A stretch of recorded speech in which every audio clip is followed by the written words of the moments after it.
All right, welcome back to lecture. So I need one more week to return back last week's lecture exam. We will have them first thing next lecture. It's not going to change between now and then. That's all I can say. Okay. However, I do want to emphasize this. Today is the week 13th, the 13th week of the semester. We're going to do endocrine and start digestive this week. Next week, we're going to finish digestive and start urinary. The day before Thanksgiving, November 27th, we're going to finish urinary and finish the reproductive system. 3 weeks from today is our last lecture exam. 3 weeks from today, class is over.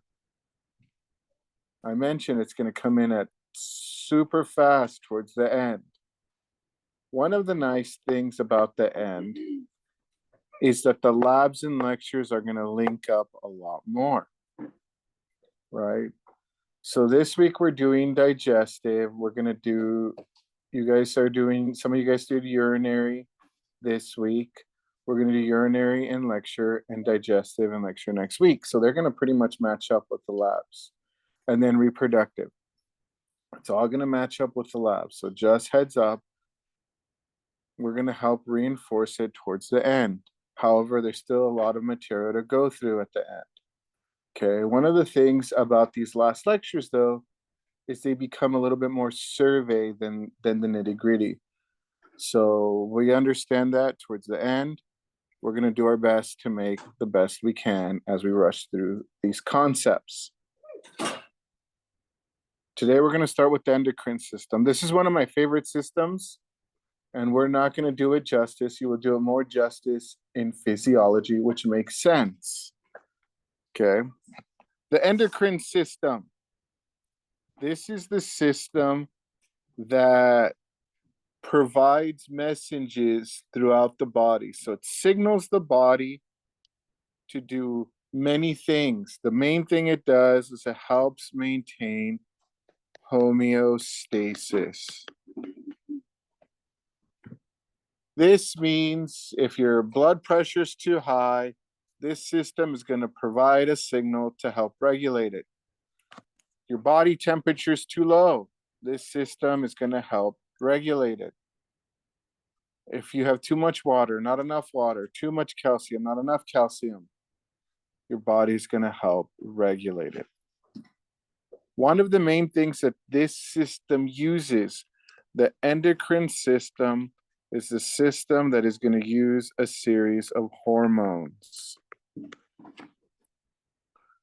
So the organs that belong to the endocrine system are the organs that use hormones to help regulate various aspects of your body functions.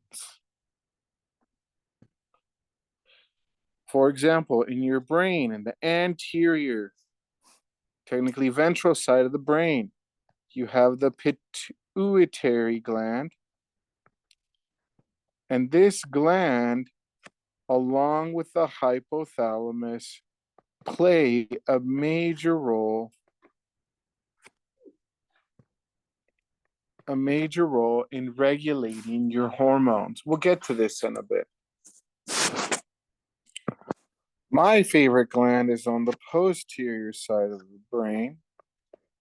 It is the pineal gland.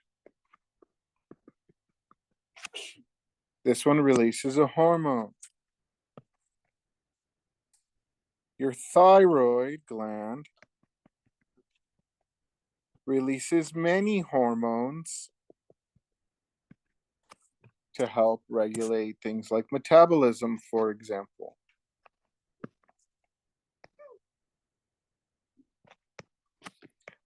Your thymus gland is the one that helps regulate immune responses. So it releases hormones to help your red blood cells differentiate themselves, tells them what to become. We already discussed that one. Your adrenal gland.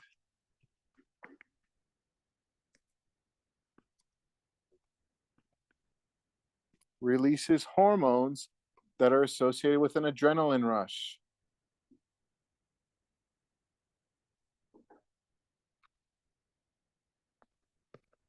The pancreas. Crucial for controlling blood chemistry. We'll talk aspects of blood chemistry.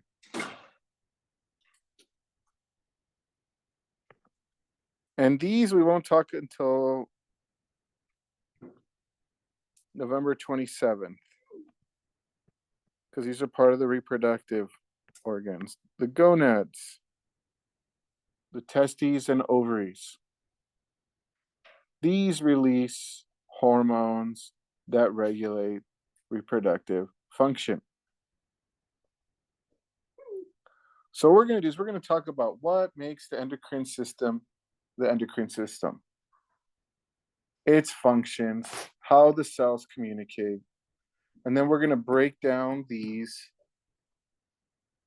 glands and talk about which functions they regulate in the body. And that's all we're going to do for the endocrine system.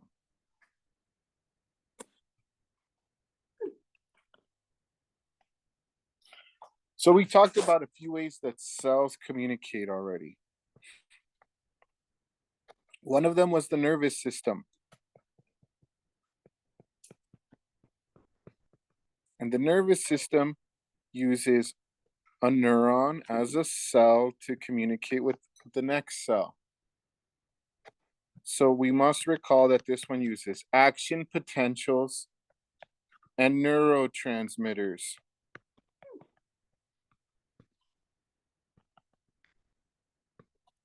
The challenge with this system is it can only have pretty much one target cell, one target organ per neuron. So it can only communicate with one cell. This is the nervous system. The endocrine system does something very different. The endocrine system, what it's going to do to communicate between the cells is it may use the nervous system for sensory,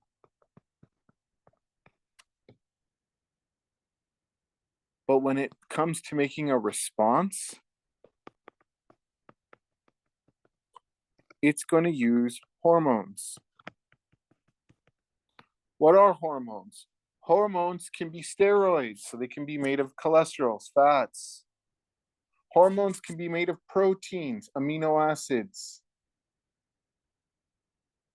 And these are signals that are released into your blood.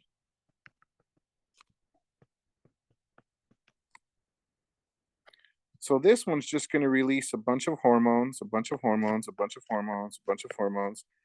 and it's going to get distributed wherever the blood goes.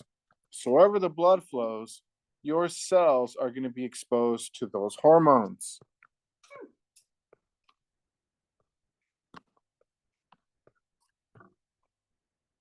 Which cells respond to those hormones? The target cells, but they must have a receptor for that hormone. So that hormone will only affect that target cell if it has the specific receptor for whichever hormone was released. So not all cells will respond to that hormone, only those that have the receptor for it.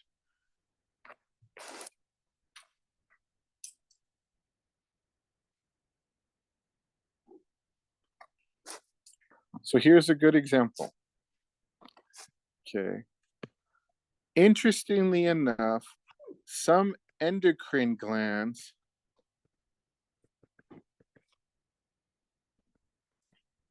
can actually be neurosecretory cells. So this means this is a neuron that releases hormones.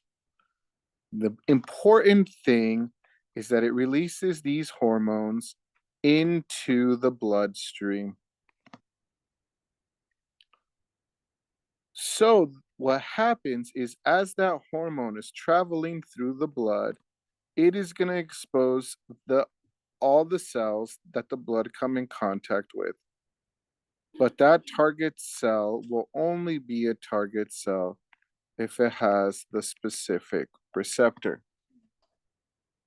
This is huge, folks, because some hormones will tell some cells to increase activity. That same hormone can tell a different cell to decrease activity. The same hormone, different receptors. It's all about the receptor. That is key when it comes to how hormones work. And this is the common misconception that students will struggle with, and you will see this in physiology. When I teach physiology, you have to know about 40 hormones and what they do. In anatomy, it's going to be 14 hormones and what they do, because they're the crucial ones. We'll get there. We'll get there. This is how some questions will come at you. So what's the messengers that the endocrine system uses, folks? Hormones, okay? And it is key. I cannot emphasize this enough, that the target cell has to have the specific receptor to the hormone in order to be affected. Okay.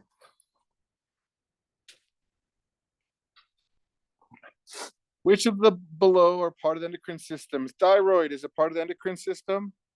Yes, it releases T3 and T4 hormones. The pituitary gland, is it part of the endocrine system?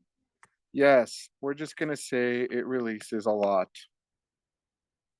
The sweat gland, is it part of the endocrine system? No. Does it release hormones? No. The pancreas is a part of the endocrine system? Yes. Which hormone does it release? Insulin. The ovary is a part of the endocrine system.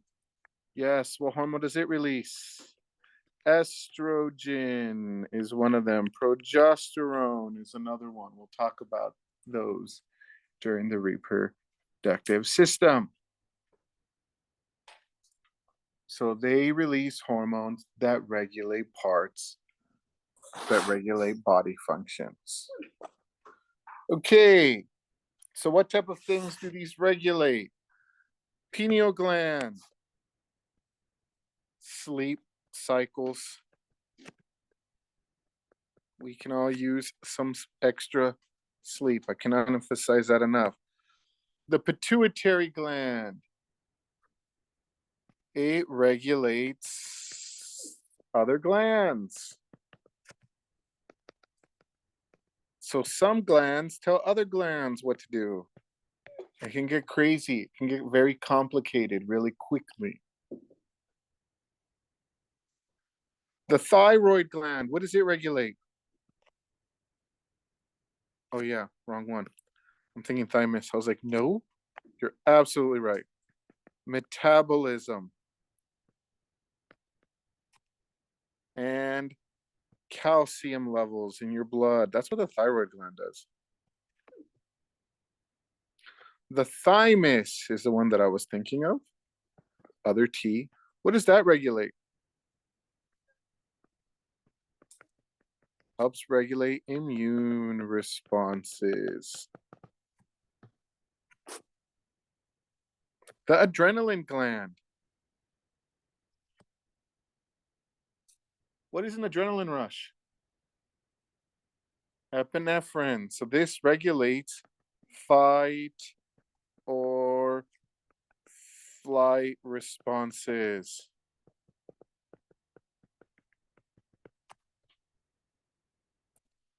Pancreas. What does it help regulate? One of the main thing is blood sugar levels. The ovaries release estrogen and progesterone. The testes release testosterone and androgens. What do they help regulate? Reproductive cycles. Reproductive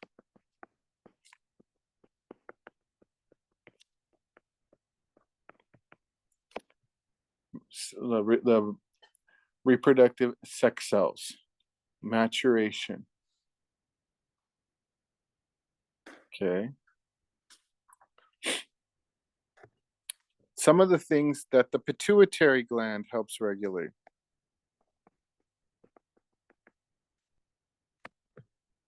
Along with the hypothalamus.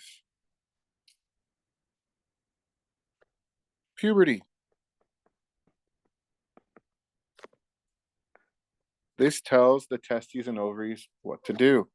That's what I mean by it regulates other glands. It'll regulate water balance.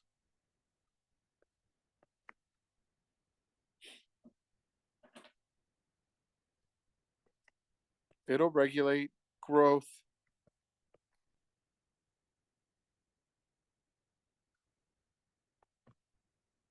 It'll regulate, I guess it's part of puberty. I'm trying to think what are the ones that I want you to remember. Reproductive. It'll regulate stress.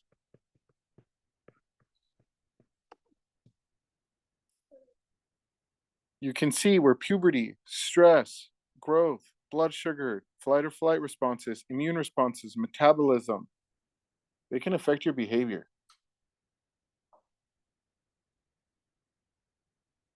Okay. My advice to you is never call someone hormonal, especially when you don't know what it means. Many people don't know what it means. Okay. We're going to have to understand the processes of some of these hormones and how they operate. Let's break it down. Yeah.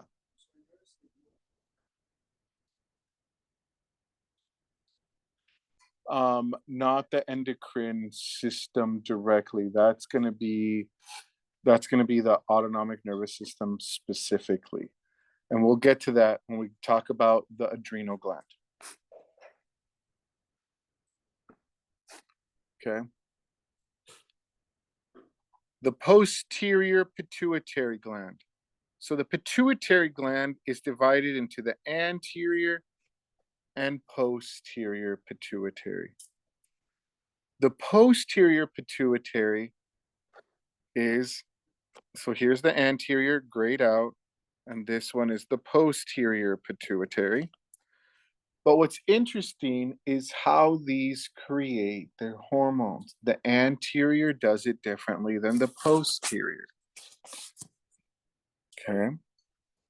So what happens with the posterior pituitary gland is the hormones are made up here within the centers of the hypothalamus. So the hypothalamus makes the hormones using these neurons. So it uses neurons to make the hormones. And the hormones are made in the hypothalamus, and then they travel down the hypothalamus through the infundibulum, and then they wait right here. So they'll wait at the axon terminals. They wait at the axon terminals of those neurosecretory cells. And when it's time, the hypothalamus is in charge of releasing the hormones in the posterior pituitary gland. So when it's time, the hormones will be released into this area. The hormones will enter the bloodstream, and the hormones are traveled to the body. However, what's important is the hormones are made in the hypothalamus using neurosecretory cells. They are released into the capillary system of the posterior pituitary. This is different than the anterior pituitary gland. In the anterior pituitary gland, it's a little different.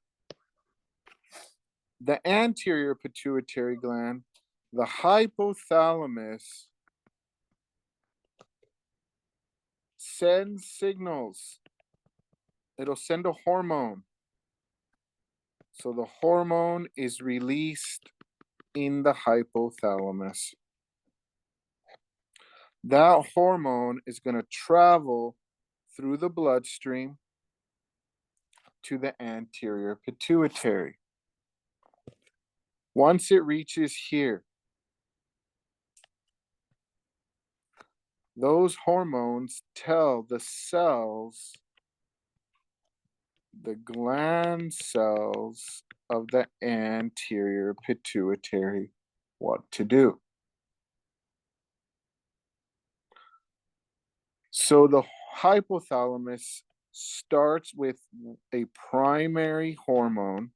There are many different primary hormones that will be released into the anterior pituitary. Once that anterior pituitary receives the signals, it releases its hormone into the bloodstream, which go to the body. So it's the gland cells of the anterior pituitary that release the hormones to the body. Okay.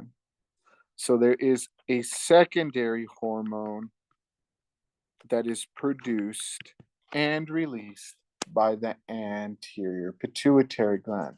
So it's a different setup, and they release different hormones because of it.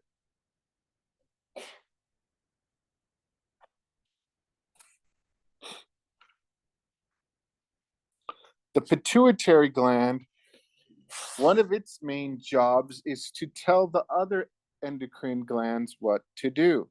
Therefore, it is often called the master gland, because this gland, the pituitary gland, is going to tell the thyroid gland what to do, the adrenal gland what to do. It'll tell the ovary what to do, the testes what to do. It'll tell the mammary glands what to do, and it'll tell kidneys and other parts of the body what to do. So the pituitary gland is considered the master gland because it signals many of the other glands and recruits them to further release additional hormones.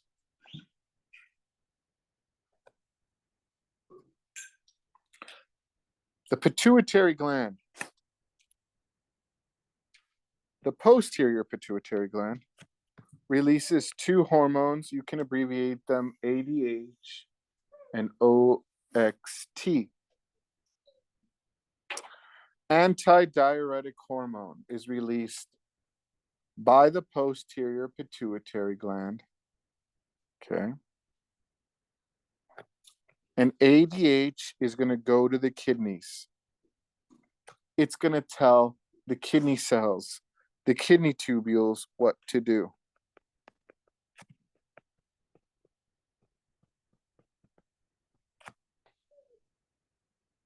What antidiuretic hormone does is based on its name. What does a diuretic do?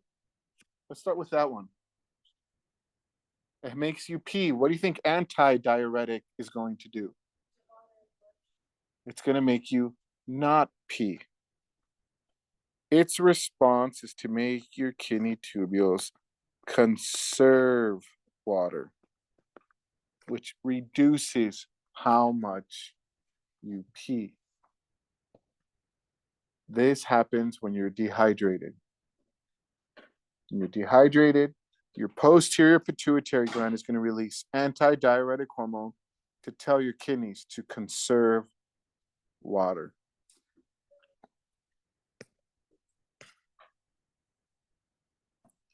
OXT, oxytocin, the pituitary gland during certain events in life will release oxytocin. And oxytocin is going to target the uterus, specifically the smooth muscles in the uterus. I should have put it here. The smooth muscle layer of the uterus.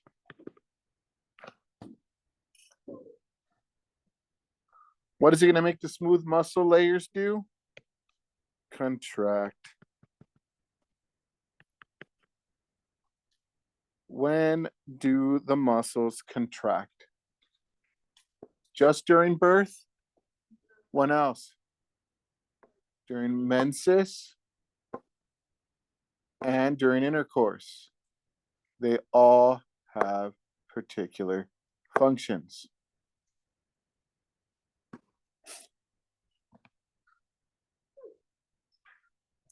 OXT, oxytocin. These are the only two hormones that you need to familiarize yourselves with that are released by the posterior pituitary.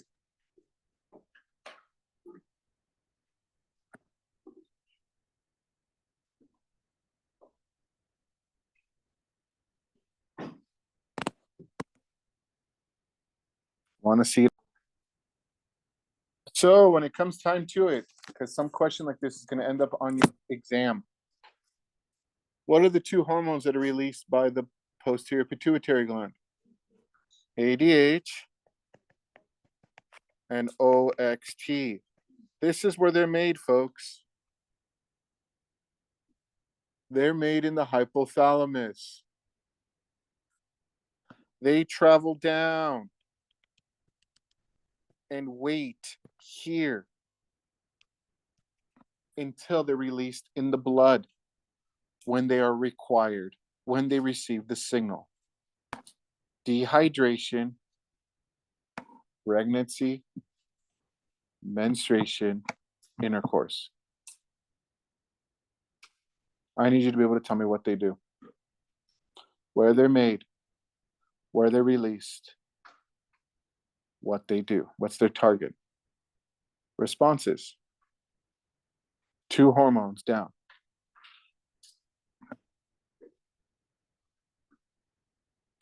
The anterior pituitary produces TSH and PRL. PRL is easy. Look at its name, prolactin. What does it promote? Lactation. It's in the name. So what is the target?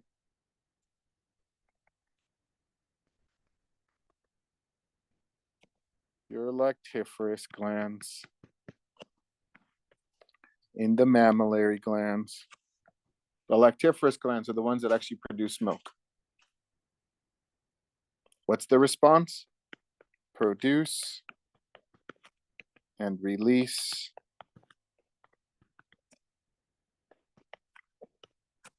lactation fluids. We're going to call them fluids. Milk.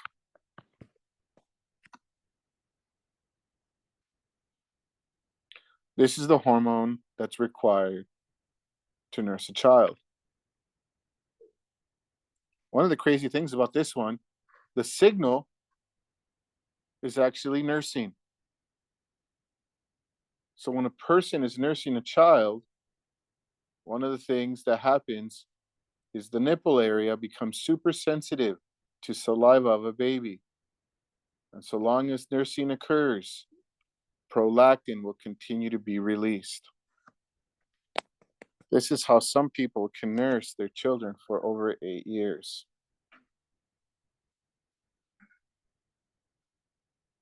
So long as they're nursing, it'll keep releasing that hormone. So you know how they have the pumps? Uh-huh. Do you think if the hormone would be produced less? Yep. It will be produced less without the actual suckling and the saliva that applies, stimulation to the areola. That's why it changes during nursing, becomes more sensitive. TSH can get a little confusing, but look at its name. Thyroid stimulating hormone. What is the target? The thyroid gland. So when the anterior pituitary releases TSH, it's telling the thyroid gland what to do. What does the thyroid gland do in response? Release T3 and T4 hormones. These are responsible for maintaining your metabolism and your body temperature. So if you're one of the people that I'm always cold, you need some more T4 in your life. If you're always hot, you need a little bit less. There are only T4 supplements for weight loss, weight maintenance, not for body temp control, because it'll affect that too.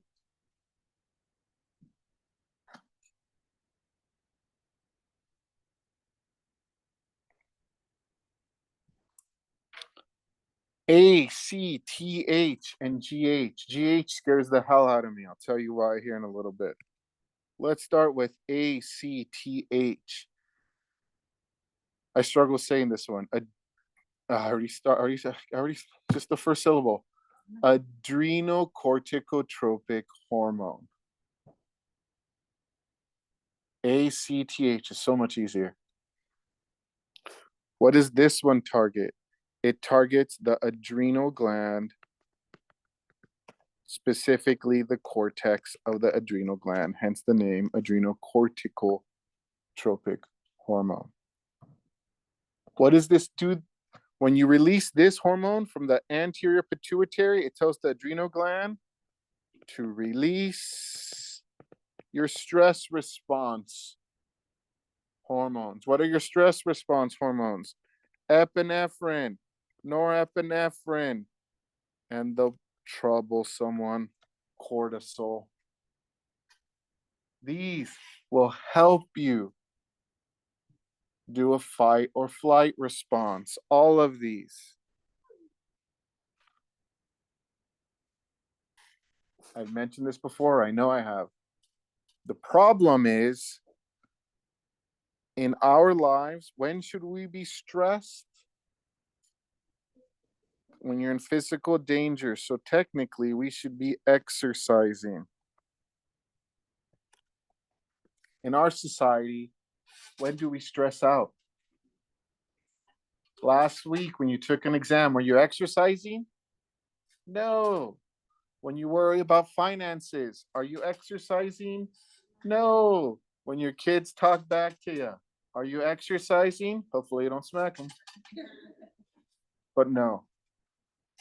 This is a problem.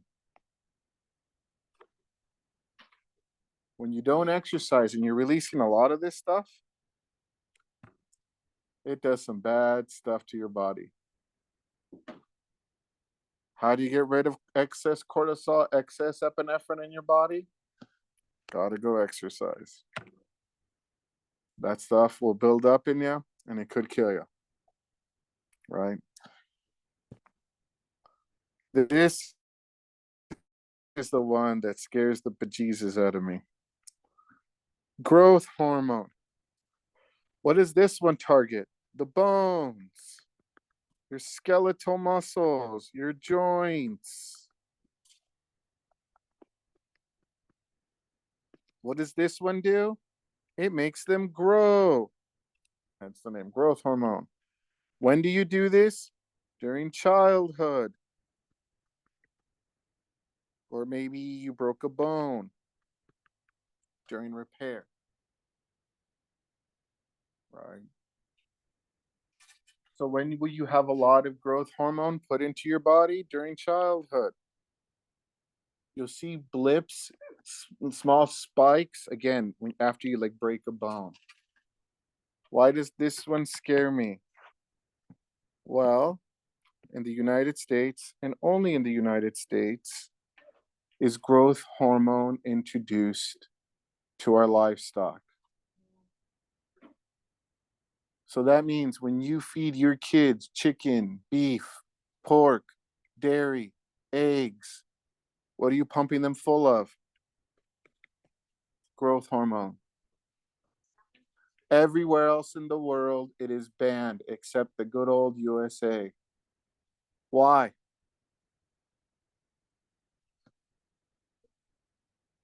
It's all about the money. Here in the US, we pump our cows full of growth hormones so that they can get bigger, so you can put them in the market sooner, make more money that way.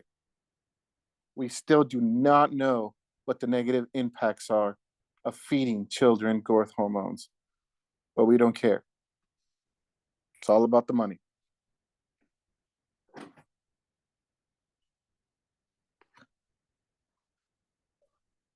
Anterior pituitary will release FSH, LH. I think I got rid of this one, but we'll still talk about it. I think it's not on your reading guide. I think I forgot to just erase it from here. I apologize. Follicle stimulating hormone, luteinizing hormone. Follicle stimulating hormone will affect the ovary. Luteinizing hormone will affect the ovary. Follicle stimulating hormones will affect the testes. Luteinizing hormones will affect the testes. They affect your gonads. They target the gonads, both testes and ovaries. What do? They determine when sex cells mature. These are the ones that will trigger puberty. Fun times, right? These are the ones that are going to trigger ovulation, the whole process. These are the ones that are going to stimulate spermatogenesis, when sperm mature. These are the ones that are going to regulate sex cell production. Yes. Puberty quicker because there's actually a pre-hormone to this. And the release of that tells these to be released. So yes, these will, but the pre-hormone is what will actually trigger early puberty. It depends on the age. There's too many variables involved, right? But kids being 5-year-old becoming pure just way too early, and it happens.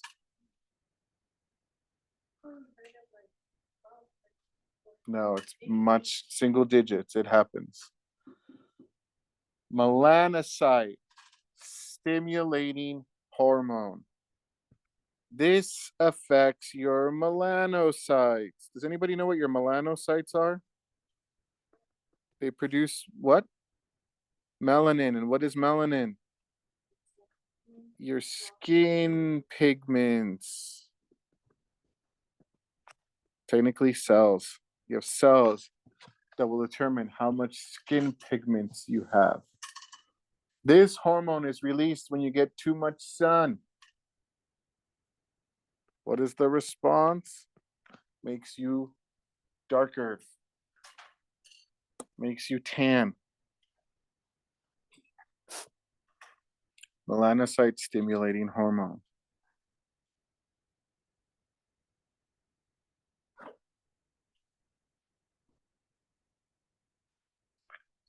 Those are the hormones of the anterior pituitary. Again, you should be able to tell me where these are produced, their target cell, what their responses are.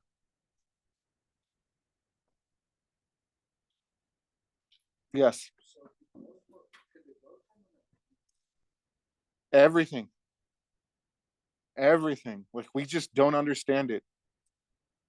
And that's what scares the bejesus out of me. Like, we just don't. I'm going to tell you, the answer to that is we don't know. There's not enough research going into it, and there's too much money to prevent research from going into it. But who's going to fund it? There's a lot of money to prevent funding for research like that, which is what scares me. Same with, like, tobacco research, gun research. Don't want to get too political here, but there's a lot of money to prevent certain research. That's one of them. Pancreatic hormones. This one we need to be specific. Okay, this one we need to be specific. All right. When your blood sugar is high. When your blood sugar is high. That is a problem. Above 120 milligrams of sugar per deciliter. You want it to be between around 90. That's what, you guys are young. You want it to be around 90 milligrams per deciliter. 120, that means you probably just ate something that has sugar in it. Once it gets around there, okay, you have certain cells that will detect high blood sugar. High. This means blood sugar. Okay. High blood sugar will be detected by your beta cells in the pancreas.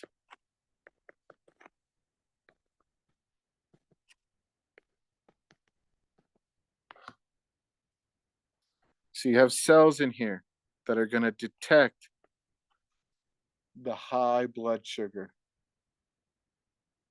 And their job is to release a hormone that's going to respond to that. What hormone do they release? They release insulin.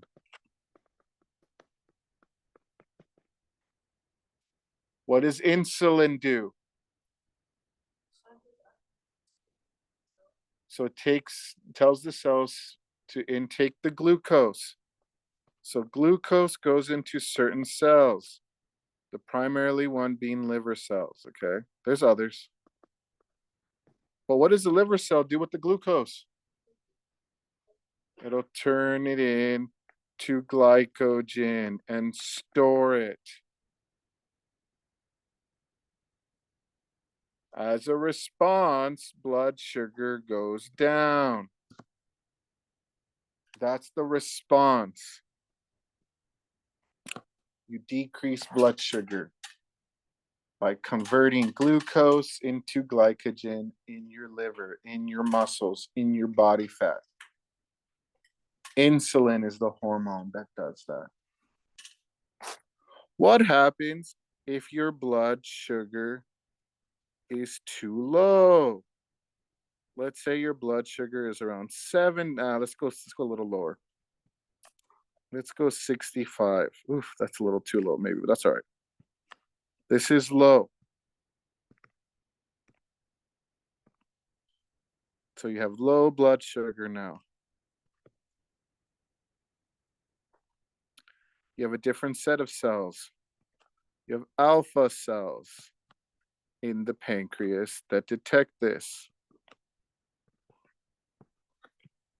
So when they detect that your blood sugar is low, they release a hormone. What hormone do they release?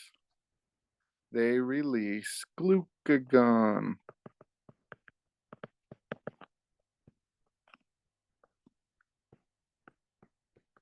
Think of glucose is gone. too much, too low of blood sugar in your body. What does this one do? It does the reverse. It tells the glycogen in your liver cells to become what?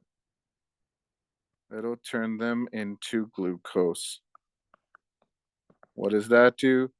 Increase your blood sugar.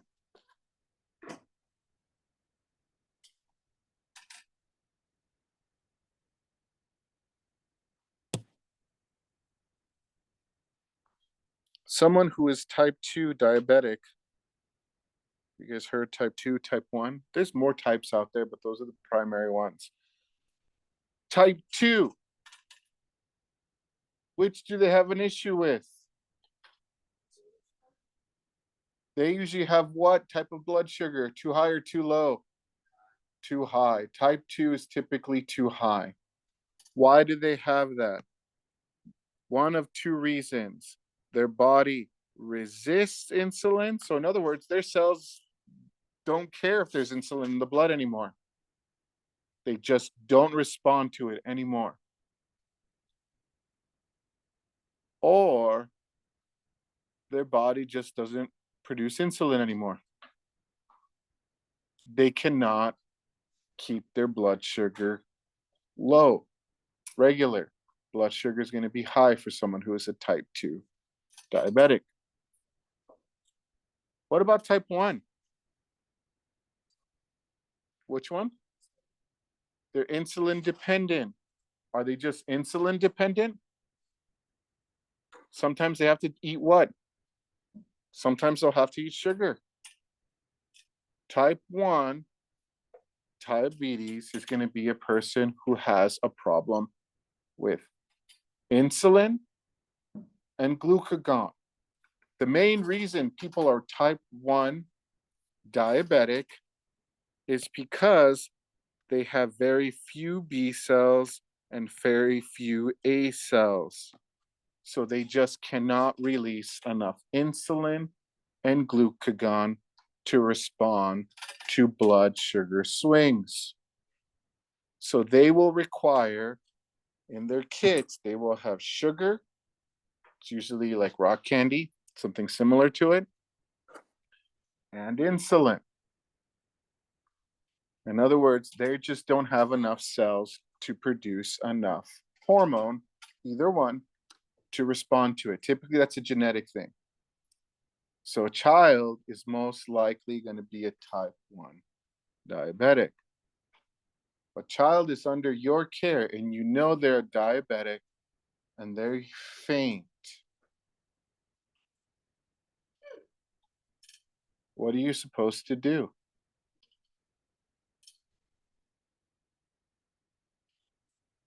They faint on you. You always give them sugar. Always give them sugar because you don't know if they've fainted because their blood sugar is too high, their blood sugar is too low. If you give them sugar and it's too low, their blood sugar is going to go up, they're going to wake up. You give them orange juice and their blood sugar was too high, it'll get a little higher. I've seen blood sugar levels up to like 900, 1100. It's insane. That is way too high. That is 11 times higher than it should be. They can get to the hospital and get insulin and they'll be fine. However, if you give someone insulin and their blood sugar is low and that's why they fainted, you have just killed that child. Because their blood sugar will go lower and it's going to be game over. Never give a kid insulin. Never, unless you can test for it, confirm that their blood sugar is high, they faint on you, just give them a Coke, give them orange juice, give them some sweet liquid to try to get back to regulating their blood sugar. The adrenal gland. It is the gland that is above the kidneys. This is still called the adrenal gland. This is why historically epinephrine used to be called adrenaline. It's no longer called adrenaline. It's called epinephrine and norepinephrine.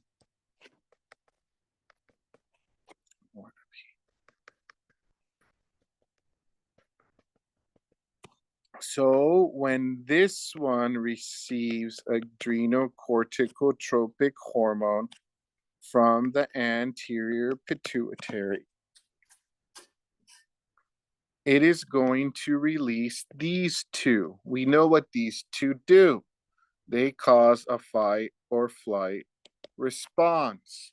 They're going to increase your heart rate. They're going to increase your breathing rate. They're going to increase blood flow to your skeletal muscles, decrease blood flow to your digestive system. They're going to put you in a state of adrenaline rush.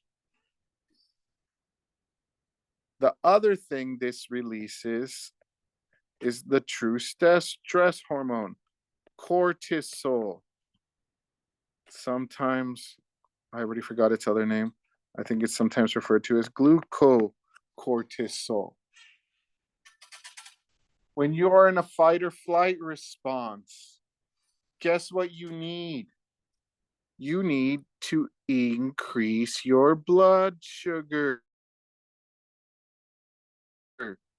Why do you need to increase your blood sugar when you're in a fight or flight response? To make ATP. You need to increase your blood sugar to make ATP. So that's one of the things that stress is going to do to you. It's going to cause you to have an increase in blood sugar. It's going to resist insulin.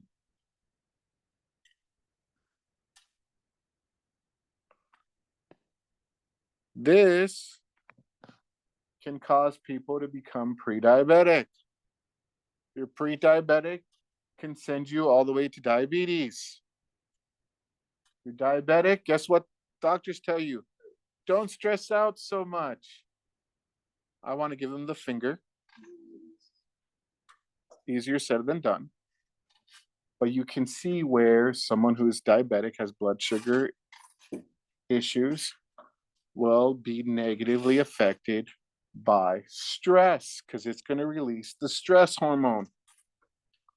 Cortisol, which increases blood sugar and helps resist insulin, because you should be exercising when you're stressed.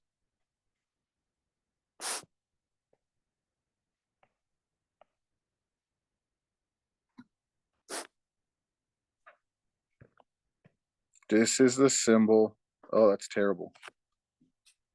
For alpha.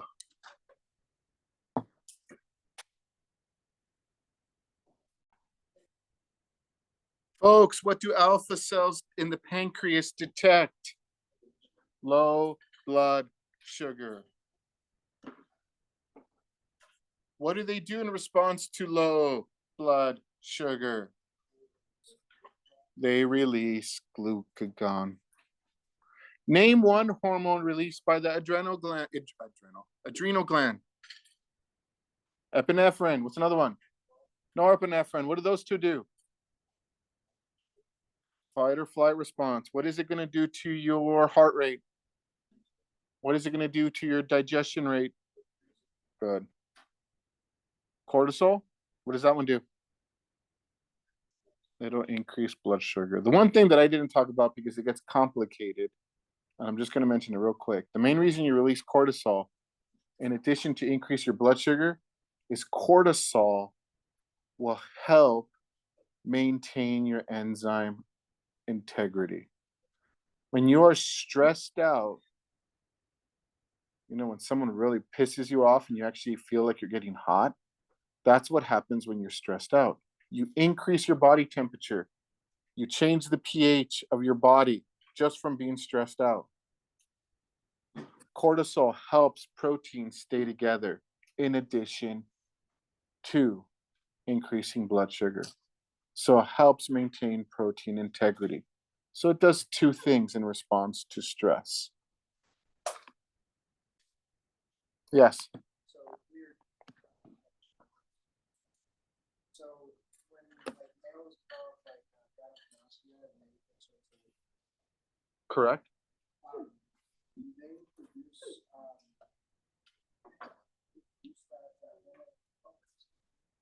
Cortisol. Okay. Well, one thing we will not talk about, unfortunately, in this class is estrogen is like one chemical swap from testosterone. So that means testosterone can become estrogen. Estrogen can become testosterone. All right. Cortisol can cause testosterone to become estrogen.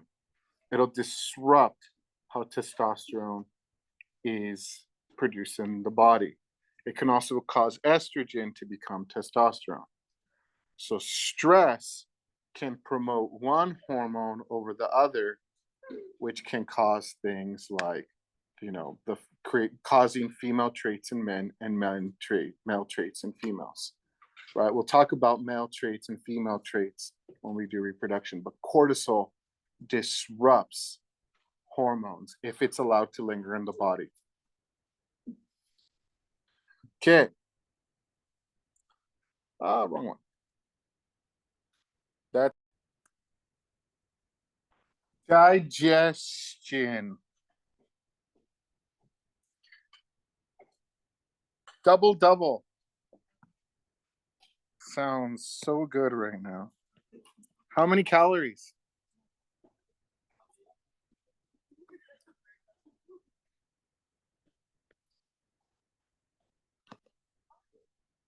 The fries.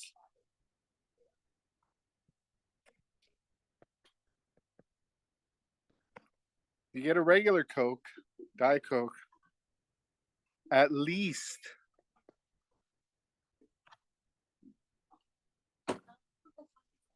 no, if you get a regular Coke, at least 140 calories. Who can do the math on that? My brain hurts.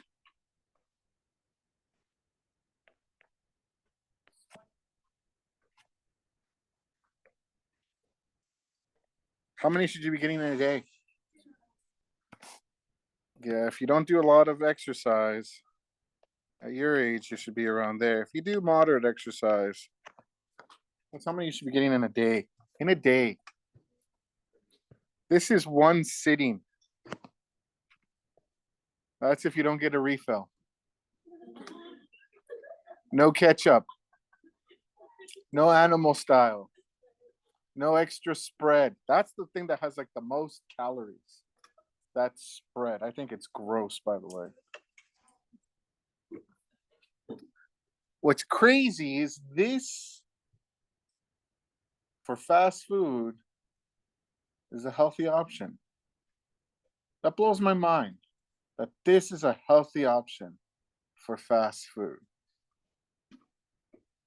When we get into like a Big Mac meal, holy cow. I will admit I didn't do well today. And I just freaked myself out. I went to Raising Cane's. I didn't get a box combo. I got the 3-piece combo. And that's 1,500 calories with a Diet Coke.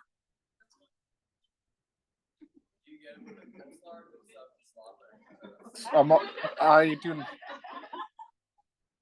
not do that. I am a fan of the coleslaw. But that one doesn't come with, the 3-piece doesn't come with coleslaw. Could you imagine that? Oh my God. Okay. It is crazy to think about. Okay. It is crazy, really, really crazy to think about. Okay. What are the macromolecules that make calories? Carbs, protein, and lipids. What has the most lipids in this darn thing? The sauce. That's why it has the most calories. It's like 160 calories just in that little sauce. It's all from lipids. A lot of lipids. Okay. Yes, all pieces have carbs. Meat has carbs, not a lot of it. Has a lot of proteins. Okay. The cheese will have carbs, proteins, and lipids. The veggies will have carbs, proteins, and lipids, just in different quantities, different amounts. These are the ones that are going to contribute to calories. What is the other important macronutrient that you need to pull out of this so that you can build your body? What were those called? Not amino acids, the nucleic acids. Nucleic acids are the DNA that you're going to get from your meals. You're going to get the most nucleic acids out of fresh vegetables, fresh veggies, and raw proteins, right? You get sushi, right? When you cook your meals, you change the composition of your foods. One fantastic example is when you cook onions. When you eat onions raw, how would you describe that taste? What about when you caramelize onions and all you're doing is heating them up? They become sweet because you're changing the chemical composition when you cook your foods. There's a lot to this, believe it or not, when it comes to digestion, nutrition. I will be the first to tell you we still don't know enough about nutrition, about digestion, to really be saying we need to be on this diet, this diet, this diet, this diet, whatever. These are all fads, and we don't know enough about it. Okay. Yes, certain ones may make you feel better, and that's fantastic. But we still don't know what the long-term effects of it are. When you take a bite of that double, where does digestion begin? In your mouth. Once it goes into your mouth, what you must understand is your digestive tract, although coiled, is actually one long tube. The food travels through certain organs to get digested, absorbed as it moves through.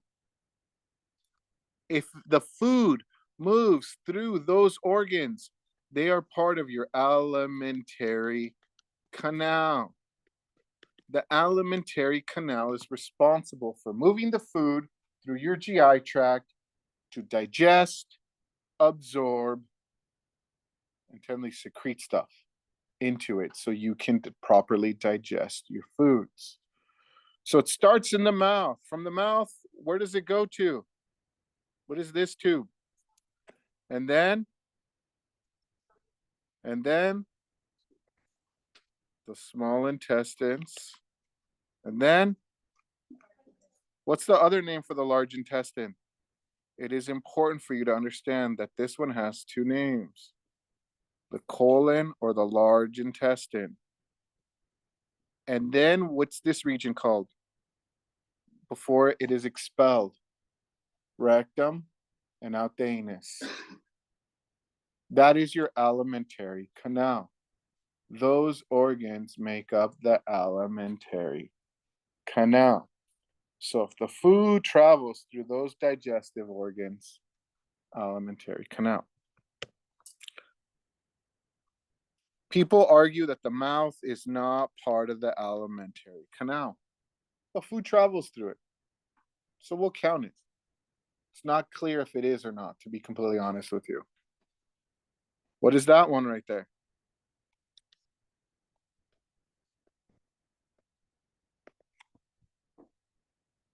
Your stomach is located right underneath your heart. Keep that in mind. It's what's called cardiac sphincter and heartburn. The small intestines is the longer of the two. It is just not as wide.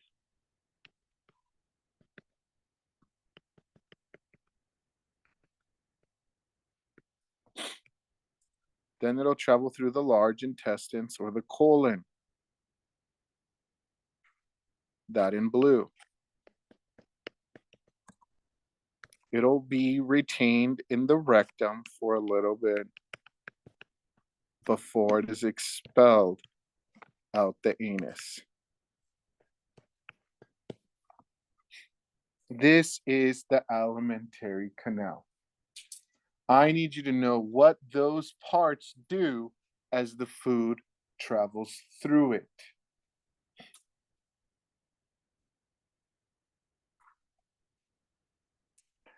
Then there are the accessory digestive organs. What does this mean? Food doesn't travel through them, but they're crucial for digestion to occur. Who can give me an example of an organ that is part of the digestive system that food does not travel through? Pancreas, what was it? Liver, gallbladder,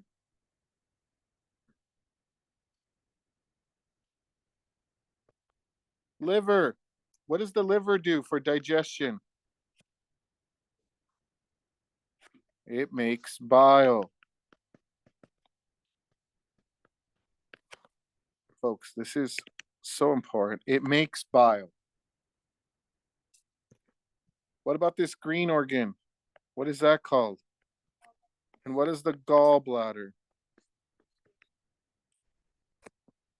So it acts as a bile reservoir. How? It stores and releases bile as needed. Folks, the gallbladder does not make bile.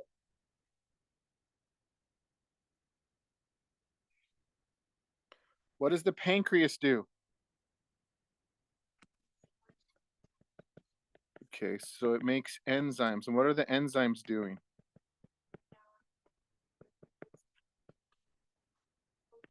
This sounds silly. It's part of digestion, and we'll get to that here in a bit. What else does the pancreas do for digestion that is crucial?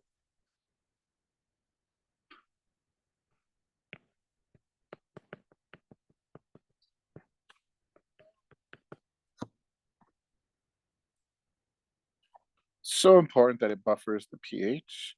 What are these?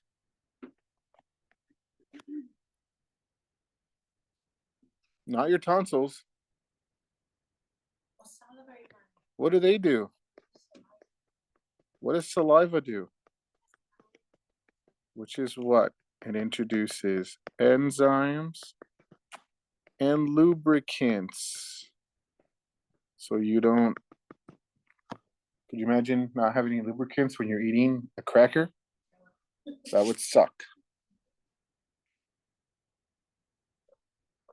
These are the primary accessory organs. Please note that some textbooks don't consider the salivary gland an organ, but because it releases enzymes for the sake of this class, we're going to consider it an accessory organ.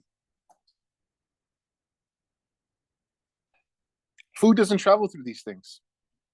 Most of these things secrete stuff into the alimentary canal to assist with digestion. I will ask you something very similar to this on this upcoming exam. Name an organ in an alimentary organ. Name one.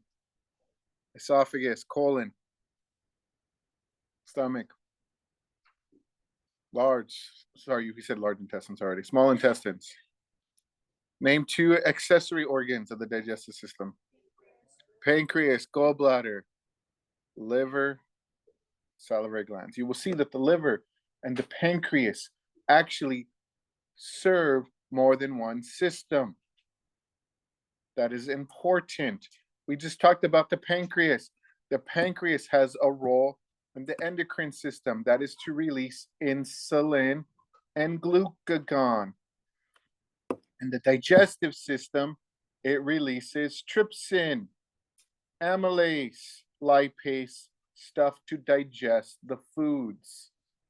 So they serve different systems by doing different things. We'll mention that in the liver later on.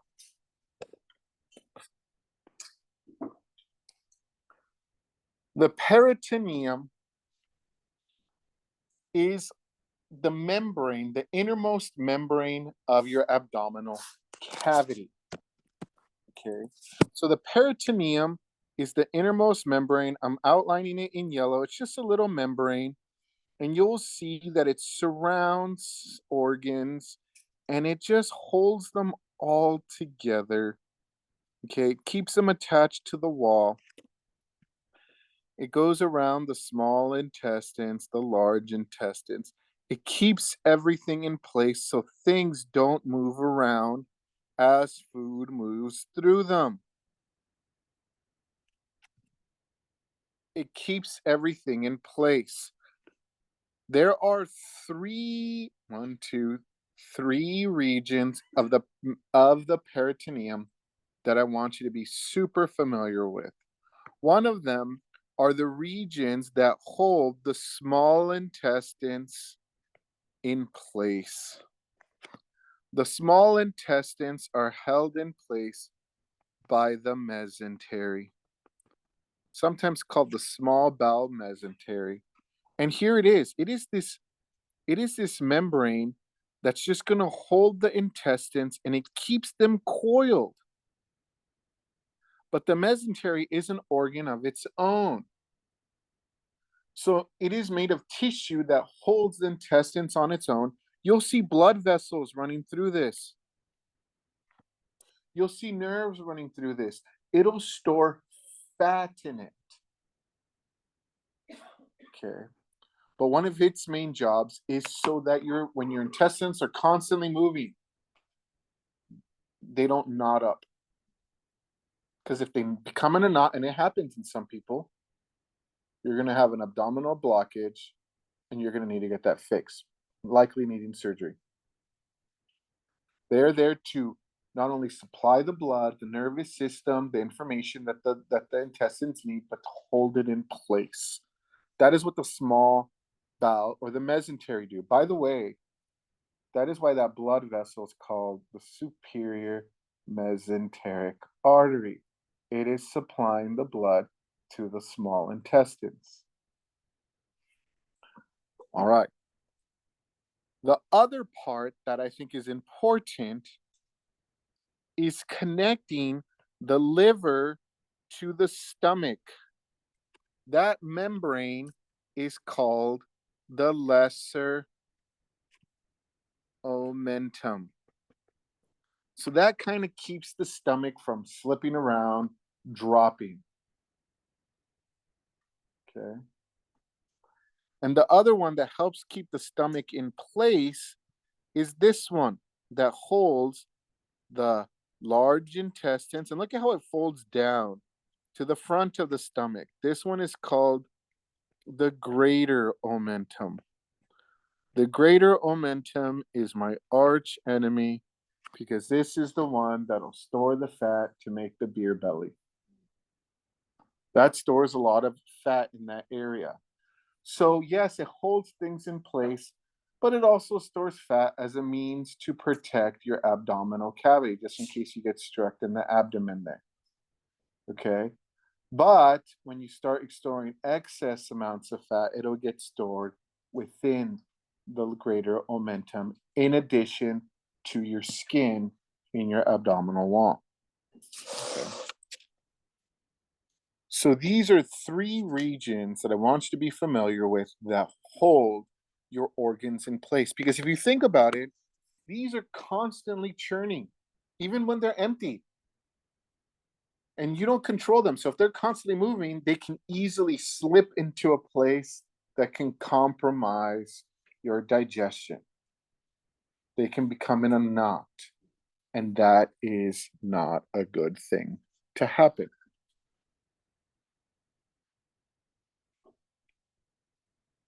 I hate this fact. I really do. Digestion is made into 4 processes. And I think the first one is like the stupidest one. Because one of the processes of digestion is digestion. It hurts my brain to think about it. But there are two types of digestion.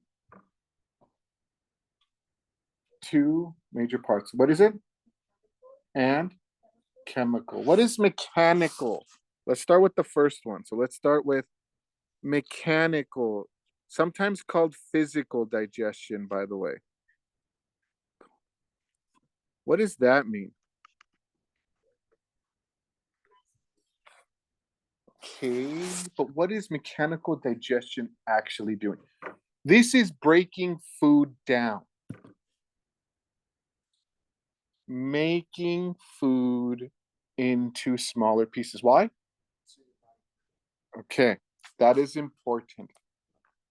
Elijah said, breaking food down so we can make it into smaller pieces, which in fact do make it easier for your body to digest. Let me give you an example. When you take a bite of an apple, there's my apple.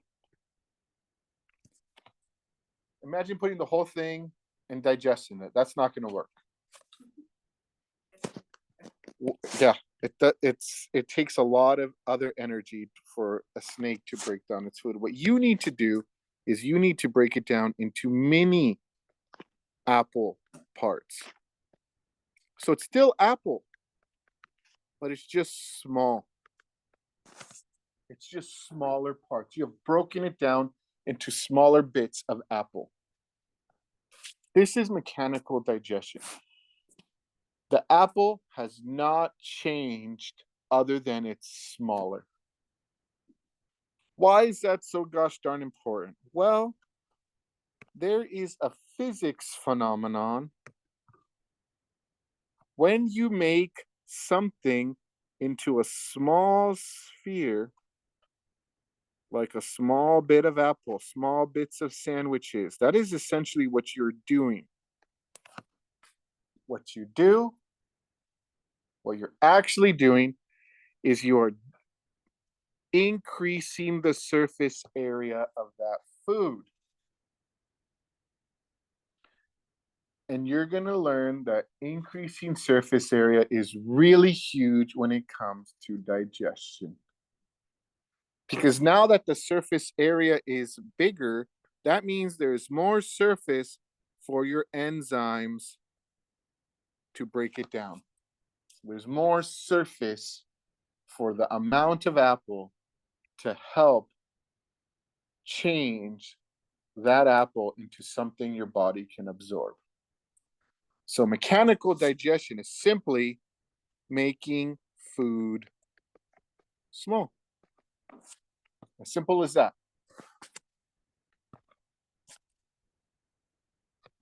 Then there is the second one, that is chemical digestion.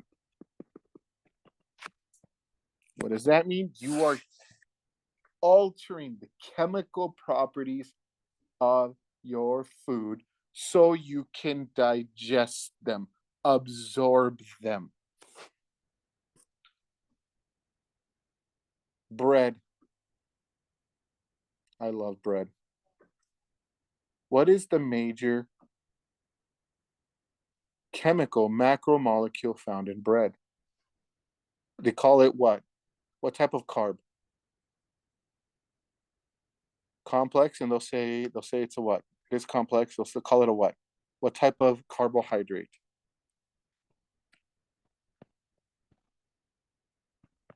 Starch.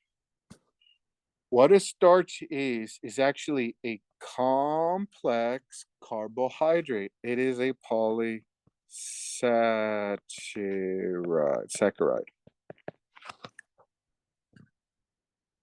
That is a very complex sugar.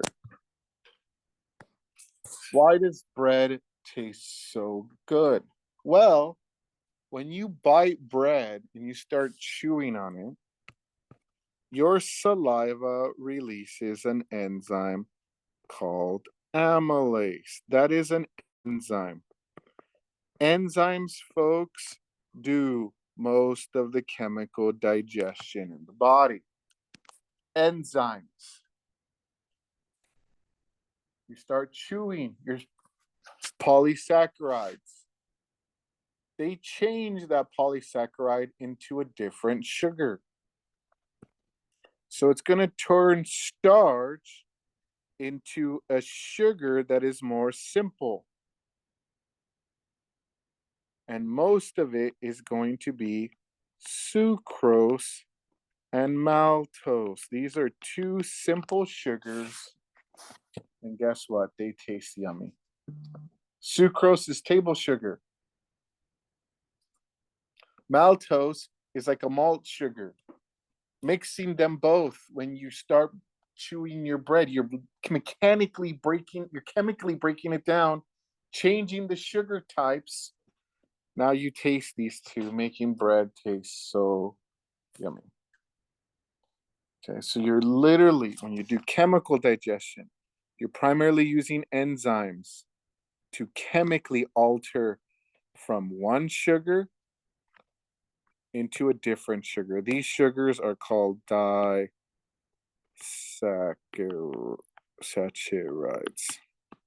We'll get into that in a bit.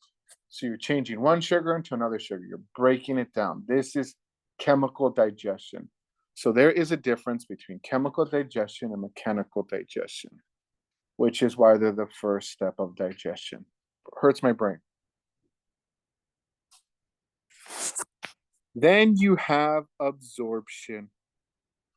This is the second process of digestion. So here's the thing. You have to turn large molecules of food into small versions, small enough that your tissues can absorb it and move it into the blood. Guess what? Your body cannot absorb sucrose, it cannot absorb maltose. Those are too big.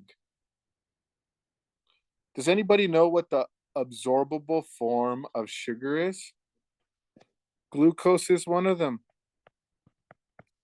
Fructose is another one. Galactose is the last one. So your body, as it moves down, has to chemically digest sucrose, maltose, lactose. Where do you find lactose? Milk. Milk has a lot of sugar in it, folks. Don't be fooled. Has a lot of sugar in it. Lactose. You break them down into an absorbable form, which can be moved into your blood. It will be absorbed by your stomach cells, and eventually it's going to be transferred and find its way into your blood. That is absorption, moving the nutrients into the blood. So you will absorb those three sugars. What do you break proteins down into? When you eat protein, when you eat a steak, what does your body break it down to? And this is what you can absorb. You cannot absorb proteins. You have to break them down into amino acid. That's what's absorbable. When you eat lipids, what do you need to break those down into so they can be absorbed? They need to be broken down into fatty acids. This is the absorbable form. This is the absorbable form of carbs. So you have to break them down small enough so your cells can absorb them and put them into the bloodstream. Motility. Motility is the other step, and it's as simple as it sounds. So this is to move the food, in the downward direction of the GI tract. That is one of the things it does. So it's just literally moving it like this. But you can see what's happening here, and it's showing a wavy pattern. This wavy pattern is important because it allows your body to mix food with enzymes. As you're moving it through your GI tract, it needs to not only move down, but also mix so it can be exposed to all the enzymes that the pancreas secretes, that your stomach secretes, that your saliva secretes. All of those parts, many things are being secreted, and they need to mix with the food as it moves down. That is motility.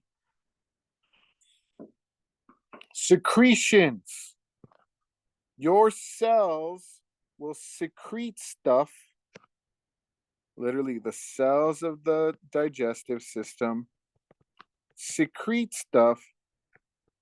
And what I mean by stuff, one of the major things that will be secreted will be enzymes. These are the proteins that chemically digest your foods. The other things that will be released, you will release things that affect the pH. What is the pH of your stomach?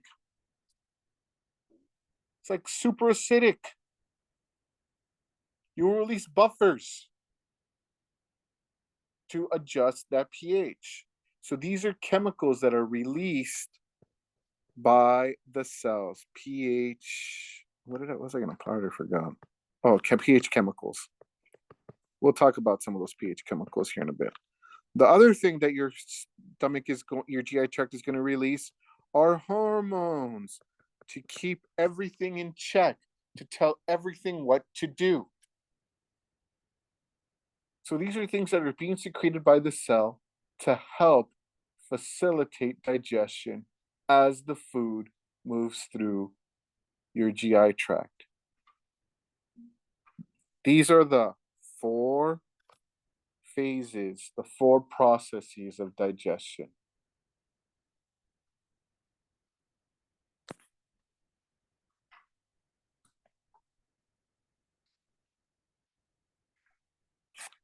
We have to remind ourselves a little bit about the histology of the GI tract.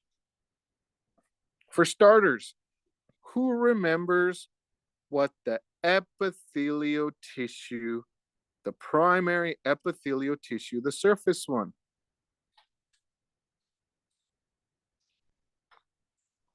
It is simple columnar. Which one?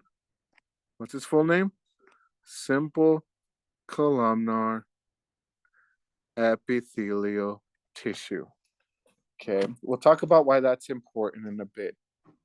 Those, we'll do it now. Those cells are designed to do absorption, but also secretion.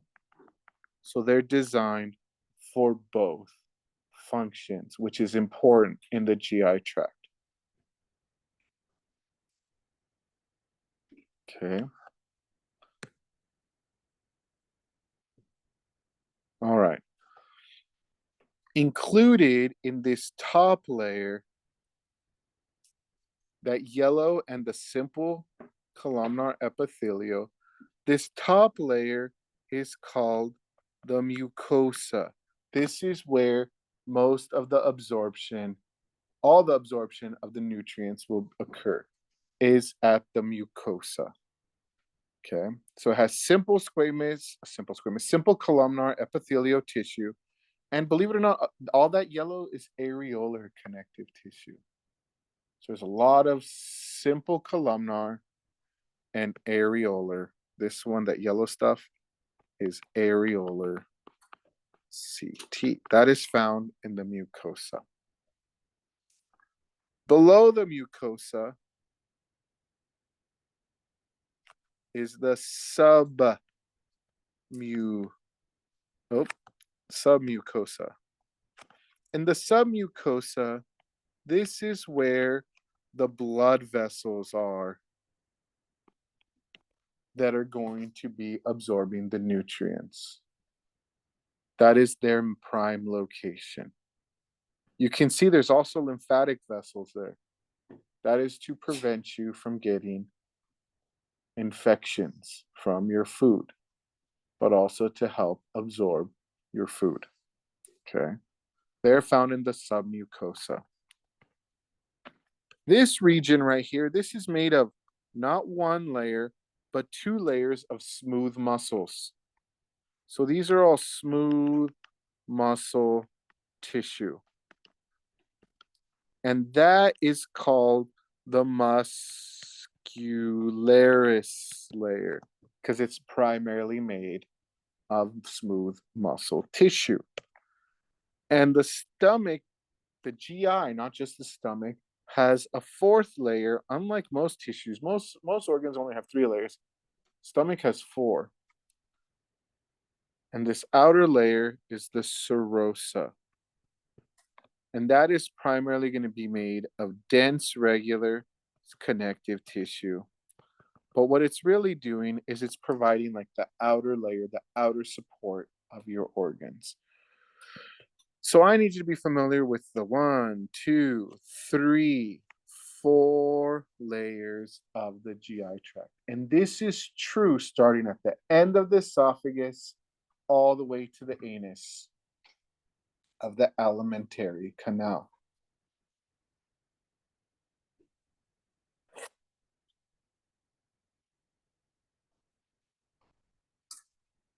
They do look different.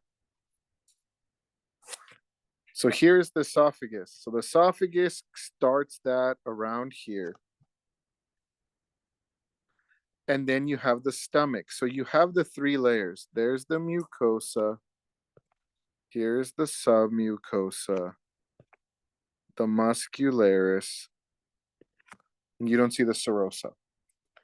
What I want you to understand in this image, what you see is look at how flat the layers of the stomach look at the surface. They're relatively flat. Look at what happens here. The small intestines does something really interesting. It'll create folds on folds. So there's folds at the surface, and technically this is a fold. So there's a lot of folding happening along the small intestines. Where do you have the most fold? In the jejunum. This has the most folds in all of the GI tract. So then there's folds, and then there's multiple folds. Does anybody know what those folds are doing? They increase the surface area of your simple columnar epithelial tissue. When you increase the surface area, you're increasing the total absorption allowed in that area. So that means your jejunum has the maximum absorption of your nutrients. So most of your nutrients are absorbed in your small intestines, specifically the jejunum in all of your GI tract. A lot of people think it's the stomach. No, the stomach has the one of the lowest absorption rates. The only thing that can be really absorbed by your stomach is alcohol, water, and lipid soluble stuff. So fats. Those have the highest absorption. You can absorb glucose there too. Okay. But glucose is going to be most absorbed in the small intestines. So believe it or not, your stomach, this is where you're going to absorb your meds, because most of your medications are lipid soluble, dissolved in alcohol. Alcohol,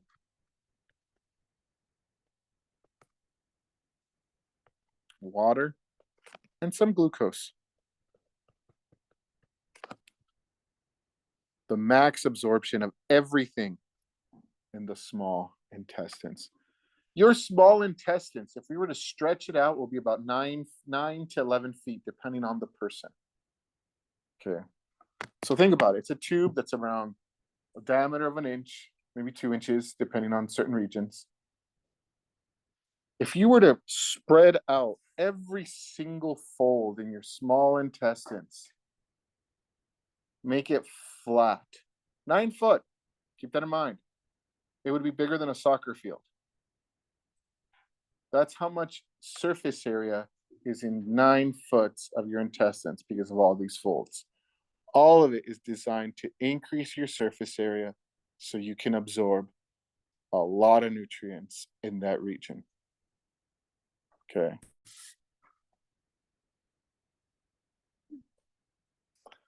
Motility is the process of moving food through the GI tract, and this is achieved through the 2 layers of smooth muscles. So you have 2 layers of smooth muscle. Here's layer number 1, here's layer number 2. You can see in this one, layer number 1 contracts. And what this is going to do is it's going to kind of cause like a fake wall here. So when muscle number 2 contracts in this direction, what that's going to do is kind of move the food down in one direction. But in addition to doing that, because it's a little sporadic, it will cause the food as it moves down to mix. And this is important. It is important for that to mix starting at the stomach. You want to mix your food thoroughly with all of your enzymes. Okay. This is motility of moving the food down, and it's going to move in one direction. Okay. It's going to move in one direction so long as nothing upsets your stomach. All right, we've all vomited before. You don't want it going in that direction. Yeah, it's horrific. The oral cavity is the site of the first phase of digestion, okay, in the body. Notice how I'm saying in the body. Remember, when you cook food, you are digesting food when you cook it. By the way, that's exactly why we don't need an appendix anymore, because we cook our foods prior to digesting them, prior to ingesting them. Okay. If you ate more raw foods, you would need an appendix. We'll get there. The oral cavity is the site of first digestion. Your teeth, your tongue are very important for chewing.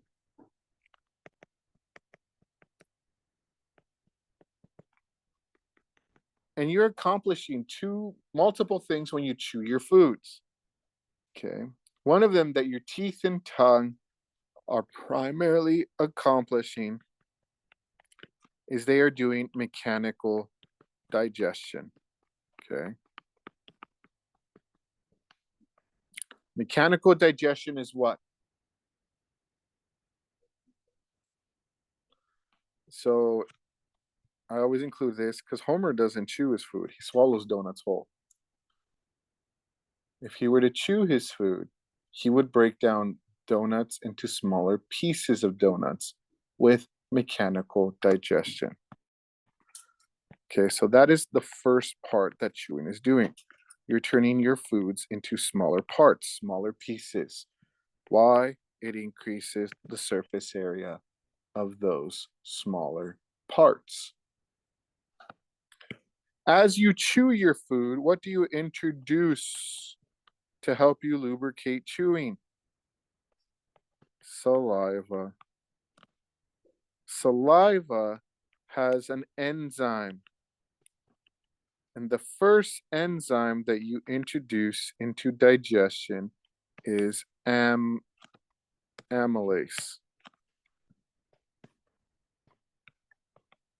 This is an enzyme. If it ends in ace, it's an enzyme. And this enzyme is responsible for turning polysaccharides,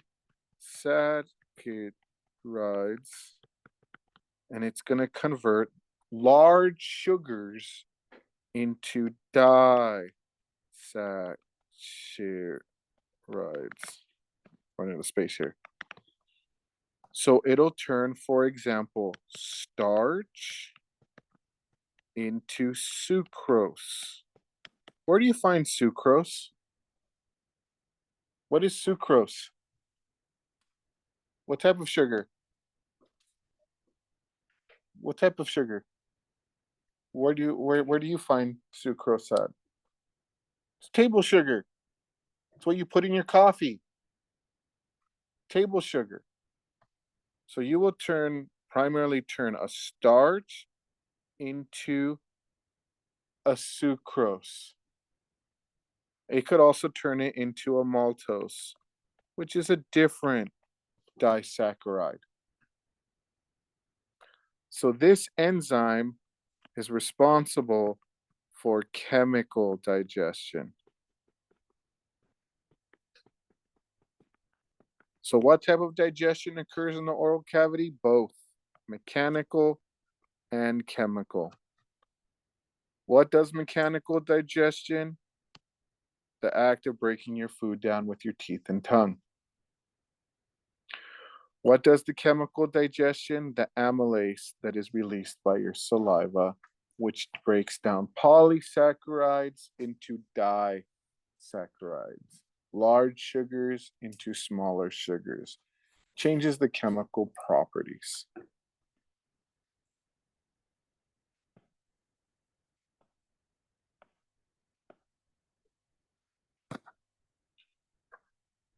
Forgot I had this question. Folks, what are the two forms of digestion? Mechanical and chemical. Where does chemical digestion of food begin in the body? In the oral cavity. How? An amylase is an enzyme released by what?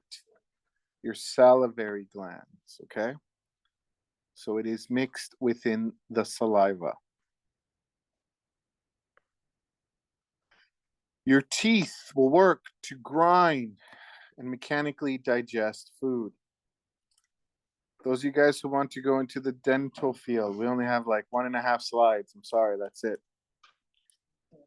We don't give the teeth enough recognition. There's just not enough time. What is the outer layer of the teeth called? It's made of what type of material? Enamel.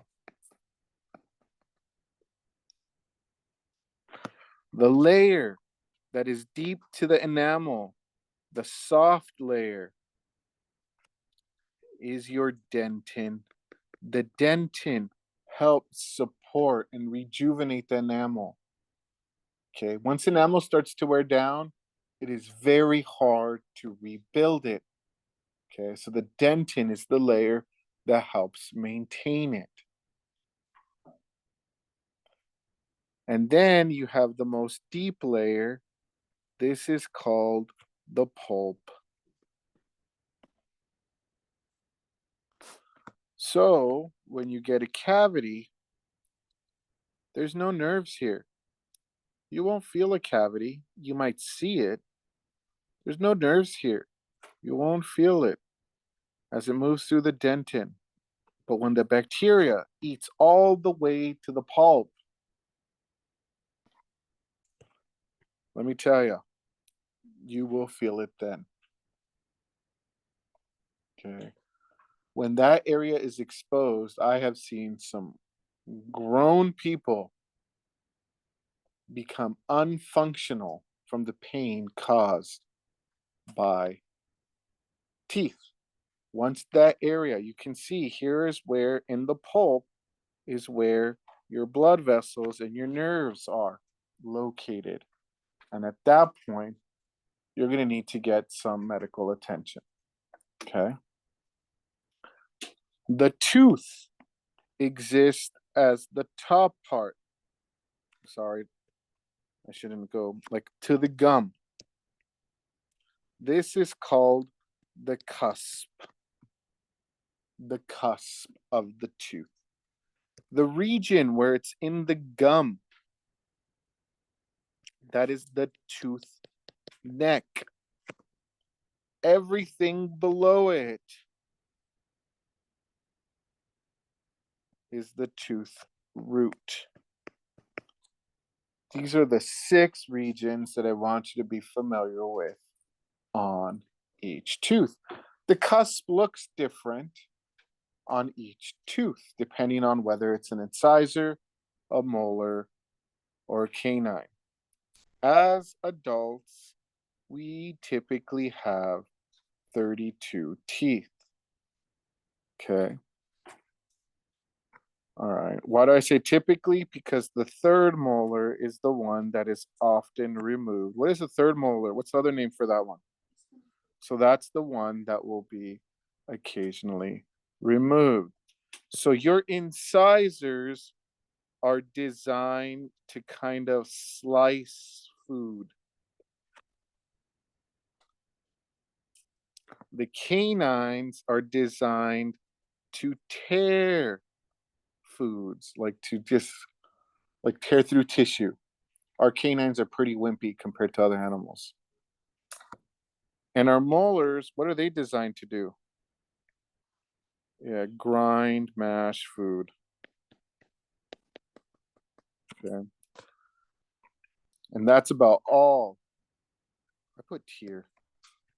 Oh, that's right. That's about all there is we're going to cover for teeth. I apologize if you are here for dentistry. You have 3 salivary glands. Not important that you remember the names, but it is parotid, submandibular, sublingual. Okay, and there are 3 pairs of salivary glands. So that means they're paired on each side. Okay. Parotid. Parotid. And the main thing that they are going to release is, yes, they're going to release water. They will have sugar in it. Does anybody know what the sugar acts as?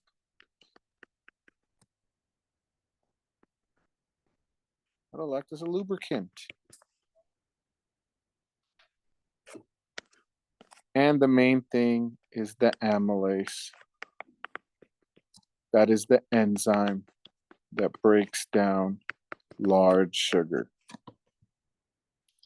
So I want you to be able to tell me what the saliva produce. And yes, we are calling this an accessory organ of the GI tract. Okay, I found Thank this you. on the web.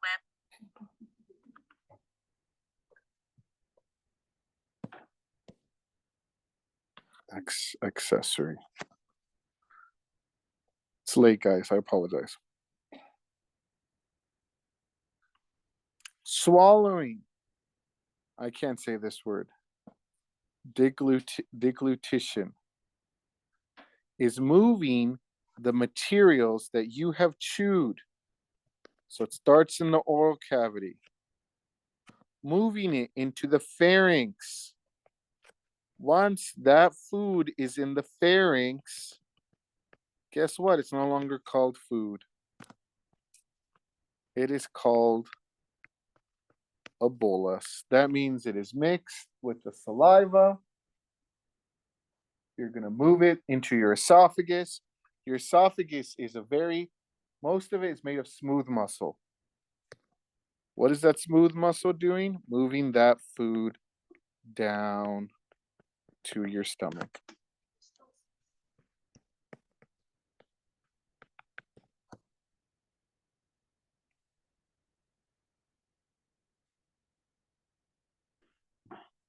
Interestingly enough, if I were to give you an apple and you were to chew it, swallow it, goes into your stomach.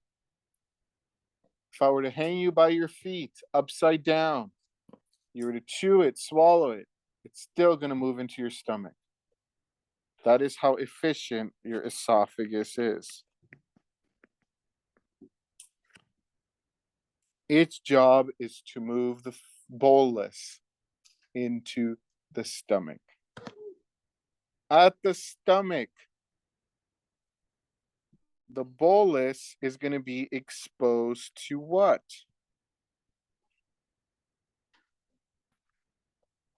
What happens at the stomach to the bolus? It's going to be exposed to what? What type of environment is the stomach? What type of acid does your stomach produce? It is hydrochloric acid. It is straight hydrochloric acid. You will have a pH lower than 2 in your stomach. That is a very acidic environment. Why is your stomach acidic? What about pepsin? Okay. I do not want you to tell me that this is what digests food. This does not digest food. What pH, what hydrochloric acid does is it activates pepsinogen. Oh,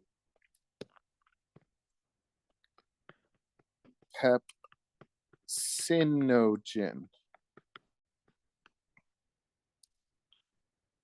Once it mixes with hydrochloric acid, pepsinogen will become pepsin. This is an enzyme.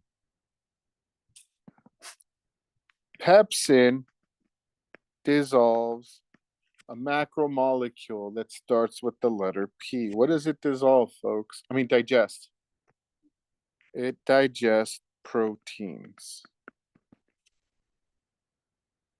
And it chemically digests proteins. What it's going to turn proteins into is it will turn proteins into amino acids, which, guess what, can be absorbed by your intestines, or it'll digest them into polypeptides,